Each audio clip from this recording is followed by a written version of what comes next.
Hey guys, welcome to our channel study based. So आज से हम स्टार्ट कर रहे हैं अपना नया बैच जो कि कम्प्लीटली बेस्ड होगा स्पेशल एजुकेशन पर। और ये आने वाले जितने भी कॉम्पिटिटिव एग्ज़ाम्स हैं जहाँ पे भी स्पेशल एजुकेशन से रिलेटेड कोई भी क्वेश्चन आता है उसमें आपकी हेल्प करेगा और साथ ही साथ आपकी डीएड में भी पूरी हेल्प करेगा। तो चलिए हम स्टार्ट करते हैं आज का टॉपिक जो है impairment, disability and handicap. So basically impairment होता है किसी भी प्रकार की एबनॉर्मेलिटी, चाहे वो फिज़िकल हो, सोशल हो या मेंटल लेवल पे हो, तो वो इम्पेयरमेंट होता है। तो इसका हम एग्ज़ाम्पल देखते हैं, जैसे कि अगर किसी की भी आई वगैरह है या रेटिना में कोई भी प्रॉब्लम हो जाती है तो उससे डेफिशिएंसी हो जाएगी आपकी सीइंग में, और या फिर हम कह सकते हैं आपको इम्पेयरमेंट हो जाएगी आई में। और या फिर अगर आपके माइंड में कोई भी प्रॉब्लम वगैरह हो जाती है तो उसको हम सीधा सीधा कह सकते हैं इंटेलेक्चुअल डिसेबिलिटी और इम्पेयरमेंट।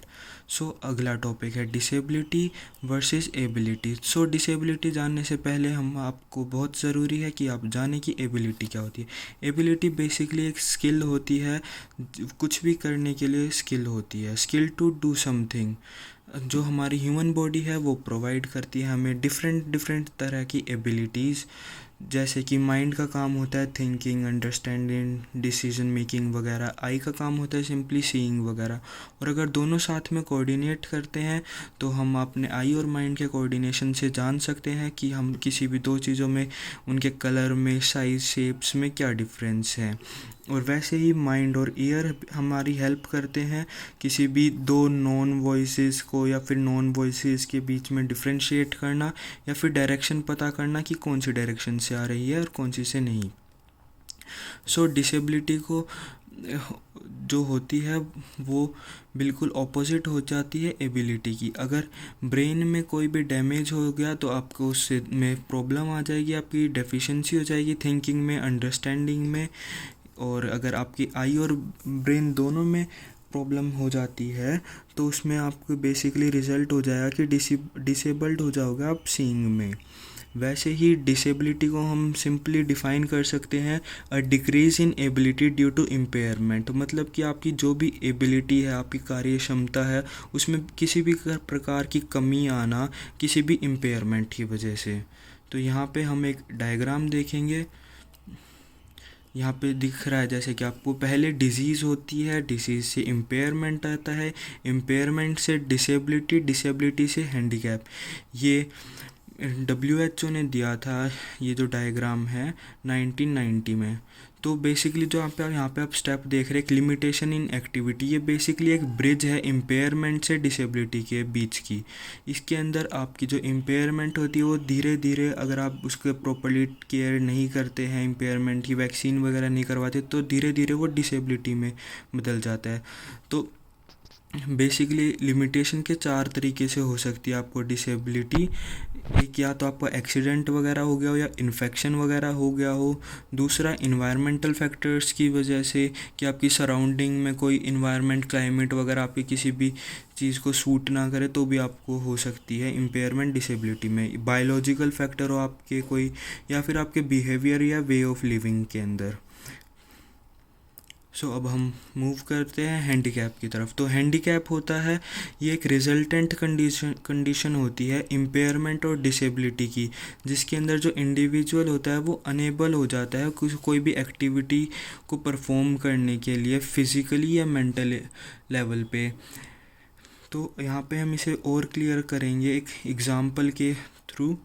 जैसे यहाँ पर आप एग्ज़ाम्पल देख सकते हैं कि एक कोई भी इंडिविजुअल है, उसको किसी भी एक्सीडेंट के दौरान आपको उसके कोई इंजरी होगी, जैसे कि बर्निंग होगी उसकी सेल्स और टिश्यूज़ के,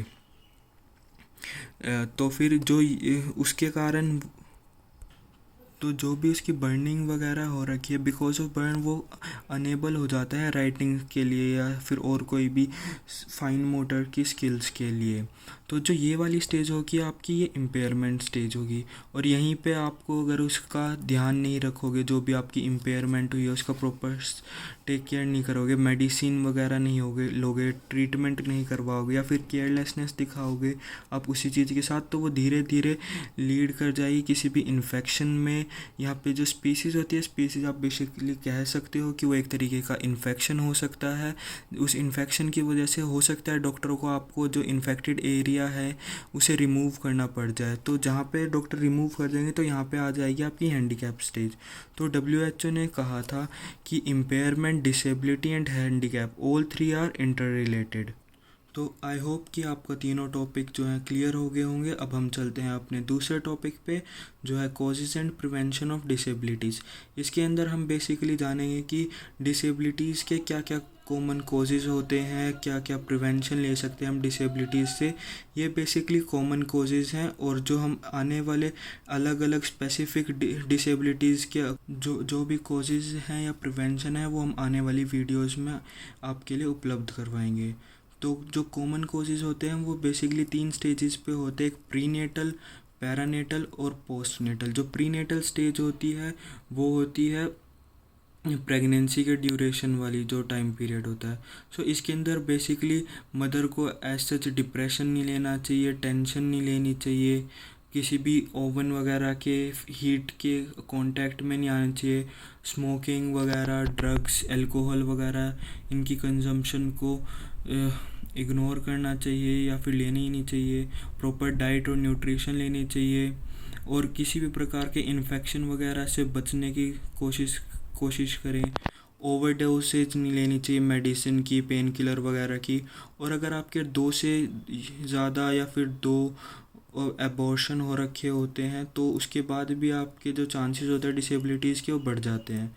फिर इसके बाद हम आते हैं पैरानेटल स्टेज में। जो पैरानेटल स्टेज होती है वो होती है जो at the time of birth वाली स्टेज होती है। इसके अंदर अगर हमारे जो डॉक्टर्स और नर्सेज वगैरह अनट्रेंड होते हैं तो भी हमारे को प्रॉब्लम हो सकती है। लो बर्थ वेट हो चाइल्ड का, लेट क्राई हो बच्चे का, उससे भी प्री मैच्योर बर्थ हो, उसमें भी काफ़ी ज़्यादा चांसेस बढ़ जाते हैं डिसेबिलिटीज़ के। और अगर डॉक्टर्स वगैरह जो टूल्स वगैरह यूज़ कर रहे हैं ऑपरेशंस के लिए वो अनहाइजीनिक टूल हो, उन पे पहले से ही कोई इन्फेक्शन हो, तो भी डिसेबिलिटीज़ के चांसेस बढ़ जाते हैं। फिर अब आते हैं हम तीसरी स्टेज पे, जो है पोस्टनेटल होते हैं आफ्टर बर्थ आपकी लाइफ में कभी भी डिसेबिलिटीज़ हो सकती है। उसके मेनली 3 ही रीज़न होते हैं। एक तो आपने प्रॉपर डाइट नहीं ली हो, लैक ऑफ न्यूट्रिशन हो, या फिर आपको कोई इंजरी या एक्सीडेंट की वजह से कोई भी डिसेबिलिटी आ गई हो, या फिर आपने किसी भी वैक्सीन वगैरह में कोई ना लगवाई हो किसी भी स्पेसिफिक डिजीज़ वगैरह की। तो हम चलते हैं प्रिवेंशन में कि डिसेबिलिटीज़ से हम कैसे बचाव कर सकते हैं कॉमनली। सबसे पहले तो इसमें मेनली जो मदर की ऊपर बेस्ड होता है कि कैसे क्या होता है। मदर को ऐसा टेंशन वगैरह नहीं लेनी चाहिए, अपनी डाइट वगैरह प्रॉपर लेनी चाहिए, अपने अल्कोहल ड्रग्स की कंजम्पशन बिल्कुल ही नहीं करने चाहिए, किसी भी तरीके का इन्फेक्शन को अवॉइड करना चाहिए। 2 या 2 से ज़्यादा अबॉर्शन हो तो भी प्रॉब्लम बढ़ सकती है। जो मेडिसिन डॉक्टर ने प्रिस्क्राइब्ड करके देते हैं उनकी भी ओवरडोसेस नहीं करनी चाहिए। जो बच्चे का बर्थ का टाइम होता है उसके अंदर हमें देखना चाहिए कि बर्थ इंस्टेंट क्राई करे। बर्थ के टाइम जो बच्चे का कलर है वो पिंक होना चाहिए। जो डॉक्टर्स वगैरह को टूल्स वगैरह हाइजीनिक यूज़ करनी चाहिए, प्रॉपर वैक्सीनेशन करवाना चाहिए। तो गाइस यही था आज की वीडियो में। इसी के साथ हमारी आज की वीडियो ख़त्म होती है। और अगर आप सबको वीडियो पसंद आई हो तो प्लीज़ लाइक करें, शेयर करें और सब्सक्राइब करें। और PDF के लिए हमारे टेलीग्राम ग्रुप को ज्वाइन करें। Thank you.